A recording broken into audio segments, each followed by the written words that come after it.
સીતારામ બધાને. તો અત્યારે વાગ્યા છે 5 અને આજે છે દિવાસો. તો બધાને મારા તરફથી હાર્દિક શુભકામના દિવાસાની. અને આજે દિવાસો જે દીકરાની મા હોય એ એના દીકરા માટે રહીએ, અને હું પણ આજે રહી છે. અને એમાં ફરાળ પણ બપોરના કરી શકીએ કાં રાતે કરી શકીએ ને એક ટાઈમ જમી પણ શકીએ. તો મેં તો આજે કંઈ ફરાળ કે કર્યો નથી, કારણ કે મને ભૂખ નથી લાગી. અને નકર પણ હું ચોટીલાથી આવી ત્યારથી મને શરદી અને ઉધરસ છે અને તાવ છે, પણ મને મજા ન હોય ને તો હું કંઈ ખાઉં નહીં. રોટલીને શાક તો અડું જ નહીં.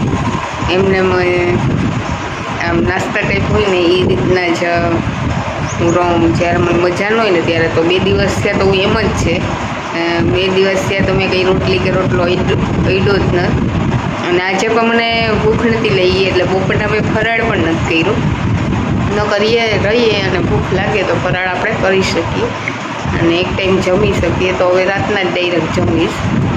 અને આવી રીતના દિવસમાં પણ રાતના જો 12 વાગ્યા સુધીનું જાગરણ હોય અને ફરાળ બપોરના કરવો હોય તો બપોરના અને રાતના કરવો હોય તો રાતના એક ટાઈમ કરી શકીએ અને એક ટાઈમ જમી પણ શકીએ. તો એવી રીતના રહેવાનું હોય. જોકે રહેવાનું તો આપણે અત્યારે તો જોકે હવે બધા ફરાળને કરે છે, નકર જઈએ તો આપણે એવા માટે કે આપણે શરીરમાં સારું રહીએ, એક ટાઈમ જ જમીએ તો શરીર માટે રહીએ મોસ્ટ ઓફ તો. પણ હવે તો રહીએ તો એ પણ આપણે શું કહેવાય, ફરાળ પણ એટલો કરીએ ને જમીએ એટલે પણ રહેવા જેવું ન થાય. એટલે પછી તો ભૂખ લાગે તો શું કરવું, ખાઈ ત્યારે જ થાય તો ખાઈ શકીએ આપણે. ને મેં તો આજે ખાધું જ ન, મને મજા નથી એટલે 2 દિવસથી મેં ખાધું જ નહોતું ને આજે તો મારે રહેવાનું જ હતું. એટલે આજે મેં બપોરના કંઈ ફરાળ કર્યો નથી અને હવે રાતના જ ડાયરેક્ટ જમીશ. એટલે ચા જ પીધો તો ચાલ્યું હવે કે જે દીકરાની મા હોય એના દીકરા માટે રહીએ. હોળી, સાતમ આઠમની સાતમ અને આ દિવસો એ મેન છે બધા દીકરા માટેનું. તેમની મા રહીએ, જે દીકરાની મા હોય એ રહીએ. બાકી વધારે મોસ્ટ ઓફ હું આટલું બહુ રહેતી જ નથી. અને ઘણી વખત મેં ઘણા માણસ પાસેથી સાંભળ્યું કે આ કરવાથી આ થાય, આ રહેવાથી આ થાય. જે ઘણાઈને આ જગ્યાએથી આ જગ્યાએ જવાથી આ થઈ જાય, એવું કંઈ હોતું જ નથી. જે આપણા કિસ્મતમાં હોય એ જ આપણી યારે થાય છે. અને બાકી આગળની જે જિંદગી છે એ આપણા કર્મ ડિસાઈડ કરે છે કે તમે જેવું કરો એવું જ આગળ તમને ફળ મળે. આજે તમે સારું કરો તો તમારી આગળની લાઈફ સારી જ હોય છે, અને આજે તમે ખરાબ કરો તો તમારી આગળની ભોગવવા માટે તૈયાર હોવાનું. ત્યાં ભગવાન પણ આપણે નથી બચાવી શકતા, કારણ કે જેમ કર્મ હોય ને એવું જ આગળ આપણી યારે થાય. એટલે એવું ક્યારેય માનવાનું જ નહીં કે આ રહેવાથી આપણે આ થાય, કંઈ પણ ક્યાંય પણ જવાથી આ થાય.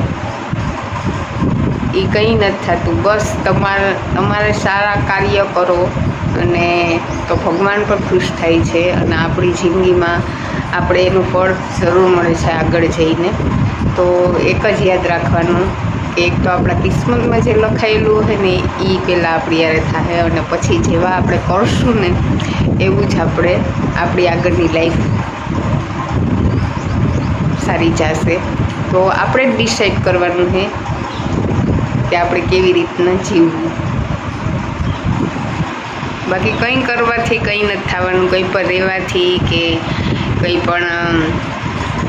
આ તો બધા પહેલાંની જે પરંપરા હાલી આવે એ આપણે અત્યારની જે આપણા મમ્મી પપ્પાનું આપણે જોયું, મમ્મી રહીએ એમ, તો અત્યારે આપણે એવી રીતના એનું જોઈએ અને આપણે એ પરંપરા ચાલી એટલે જાળવી રાખીએ એ રીતના છે આ. અને કદાચ આપણી આગળની જનરેશન ન પણ કરે એ, પણ હું તો એક જ માનું કે બસ એક સારા કર્મ કરો તો આપણી લાઈફ આગળની બહુ મસ્ત હશે. એનું પણ ભગવાન આપણે જરૂર આપે. જો આપણે જે રહીએ છીએ એ આપણા શરીરની તંદુરસ્તી માટે આપણે રહીએ છીએ કે અંદરના જે મશીનો છે એને એટલો આરામ મળે એમ, અને આપણી શરીરની જે તંદુરસ્તી છે એ જળવાઈ રહીએ એવા માટે આપણે રહીએ છીએ.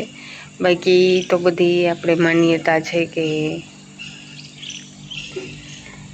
આપણે આ રહીએ તો આ થાય, આ રહીએ તો આ થાય. ના, જે નસીબમાં લખ્યું છે એ જ થાય. ને બધાના પોતપોતાના નસીબ ભગવાને જ્યારે આપણે જન્મ આપ્યો ત્યારે આપણે નસીબ હારે જ જન્મ આપ્યો છે. નસીબ ભગવાને લખ્યા છે. અને જ્યારે આપણે આ દુનિયામાંથી જાઉં ત્યારે કર્મ લઈને જાઉં. કહે ને કે નસીબ લઈને આવ્યા અને કર્મ લઈને જાઉં, તો આ છે સચ્ચાઈ. બાકી તો આપણે માન્યતા છે બધી કે કંઈ પણ કરવાથી કંઈ પણ થતું નથી, કે રહેવાથી કે ક્યાંય પણ જવાથી જગ્યાએ જગ્યાએ એવું કંઈ થતું નથી. થવાનું છે એ ભગવાનના હાથમાં છે બધું. એ જ આપણી યારે થાય. ગમે એટલા ધોળી લ્યો, બસ એ જ થાય જે ધારે એ. બાકી આપણા હાથમાં એટલું છે કે આપણે આપણા સારા કાર્ય કરી અને આપણી આગળની જિંદગી એક સારી કાઢીએ. પૂજાની તૈયારી કરું છું. વાગ્યા છે 6:30 અને જો મેં ઘોડિયું દોરી અને રુદ્રનું નામ લખ્યું. અને જો હવે કુલેર બનાવી એ બાજરાના લોટની, ઘઉંના લોટની બને અને બાજરાના લોટની બને, ગમે મિષ્ટાન આપણે કરી શકીએ.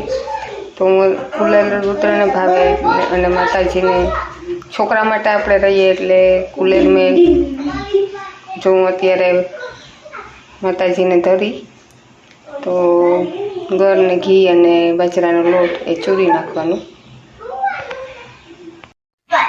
તો જો મેં પ્રસાદ પણ ધરી દીધો અને દીવો પણ કરી લીધો અને ઘોડિયું દોરી લીધું. દિવસાની પૂજા કરવાની હોય, જે આપણે છોકરા માટે રહીએ એ માટે ઘોડિયું દોરવાનું હોય. સાતમ આઠમ પણ એવી જ રીતના, સાતમ આઠમ જ્યારે આપણે પાડીએ ત્યારે છોકરા માટે જ પાડીએ, તો આવી રીતના જ હોય એમાંય પણ, અને આમાંય પણ આવી રીતના જ હોય. મિષ્ટાન તમે ગમે એ ધરી શકો, ગમે એ હોય ઘરે એ મિષ્ટાન ગમે એ ધરી શકો. માતાજીને અમે ધૂપ દીવા કરી લઈએ, હું અને રુદ્ર વગાડશે ટીંગોળીઓમાં આ, અને હું દીવો કરી ફેરવીશ એમ માતાજીને.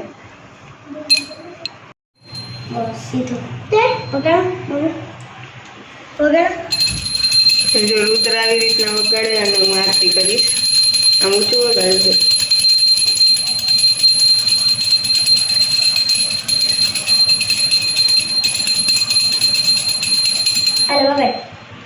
જો અમારા 2 છોકરા હે, સંજય પણ અહીંયા હે. સંજય આમ નહીં કરાવ.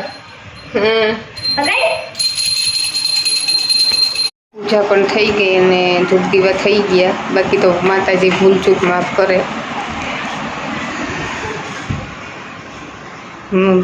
ભગવાન છે આપણા મા બાપ જ છે, અને આપણી ભૂલ થાય તો આપણે માફ પણ કરી દઈએ અને માફી માગી લેવાય. કારણ કે આપણે પરફેક્ટ નથી ને આપણે પરફેક્ટ કંઈ થાય પણ નહીં કદાચ. તો હું ગમે ત્યારે ગમે એ કરું તો એ છેલ્લે એ તો કહું જ કે જે ભૂલચૂક થાય એ માતાજી માફ કરી દે છે. અને બાકી હું કંઈ એટલું માગતી નથી. બસ ભગવાન એનો હાથ આપણી માથે રાખે અને એનો સાથ આપણી હારે, જ્યારે આપણે મુસીબતમાં હોય કે મુશ્કેલીમાં, બસ એનો સાથ આપણી હારે હોય, બીજું કંઈ ન જોઈએ. હું હંમેશા એ જ માગું અને રક્ષા કરે કંઈ પણ મુસીબત આવે ત્યારે મારા છોકરાની. અને બાકી હું એટલું કંઈ માગતી નથી ભગવાન પાસે, ક્યારેય હું માગતી નથી કોઈ માટે પણ, મારા માટે પણ. બાકી હું એમ જ માનું કે ભગવાન હંમેશા આપણી હારે જ હોય છે. મા બાપ આપણાથી કોઈ દી કંઈ પણ આપણે એના માટે કરીએ કે ન કરીએ, આપણા જે જિંદગીમાં આપણા જે મા બાપ છે એ ક્યારેય પણ આપણાથી આપણે એને કંઈ પણ દઈએ ન દઈએ, કંઈ પણ એના માટે કરીએ કે ન કરીએ, પણ એ મા બાપ હંમેશા આપણી હારે હોય જ દુઃખમાં. તો એવી જ રીતના ભગવાન પણ આપણા મા બાપ જ છે, તો હંમેશા આપણી હારે જ હોય. તમે દિલથી પણ તમે બસ એનું નામ લઈ લ્યો તો પણ એ આપણી હારે જ હોય હંમેશા. બાકી તો જે આપણે ફળ મળતું હોય ને આપણે જે મુસીબતનો સામનો કરતા હોય એ આપણા કર્મના હિસાબે આગળની જિંદગી હોય. અને પૃથ્વી છે પૃથ્વી ઉપરની જિંદગી કોઈ માટે આસાન નથી. હું એક જ કહી, ભગવાન માટે પણ નથી તો આપણા માટે પણ નહીં જ હોય. એટલે થોડું ઘણું દુઃખ સુખ હાઈલા જ રાખીએ. એનો દોષ કોઈ ઉપર દેવાનો નહીં કે ભગવાન આપણે આ દુઃખ દઈએ, એવું કંઈ હોય જ નહીં. જિંદગીમાં દુઃખ આવે તો જ આપણે ખબર પડે કે આપણે દુઃખ શું છે એ, એટલે જિંદગી શું છે એ ખબર પડે. દુઃખ નહીં, સોરી, જિંદગી શું છે ને એ આપણે દુઃખ આવે ને ત્યારે જ ખબર પડે. બસ સુખ ને સુખ હોય ને તો જિંદગીમાં આપણે જીવીએ ને એનો અહેસાસ ન થાય. એટલે જિંદગીમાં દુઃખ આવવા પણ જરૂરી છે, જેથી આપણે ખબર પડે કે આપણે જિંદગીમાં જીવીએ છીએ. અને હંમેશા એ દુઃખનો સામનો કરવાની હિંમત ભગવાન આપણે આપે જ છે. અને ભગવાને પણ ધરતી ઉપર જ્યારે જન્મ લીધો હતો ત્યારે એની એ દુઃખ આપણે તો કંઈ નથી, પણ એની આપણાથી પણ વધારે ભોગવેલા છે દુઃખો. એટલે પૃથ્વી ઉપરની જિંદગી આસાન નથી. એ આપણા પહેલાંના ગ્રંથો જ જે રીતના કૃષ્ણ જન્મ હે, રામ જન્મ હે, એ લોકોએ જે જીવન બતાવ્યું આપણે એ રીતનું જ છે કે પૃથ્વી ઉપરની જિંદગી કોઈ પણ જીવ માટે આસાન નહીં હોય. એટલે દુઃખ સુખ આવ્યા રાખશે.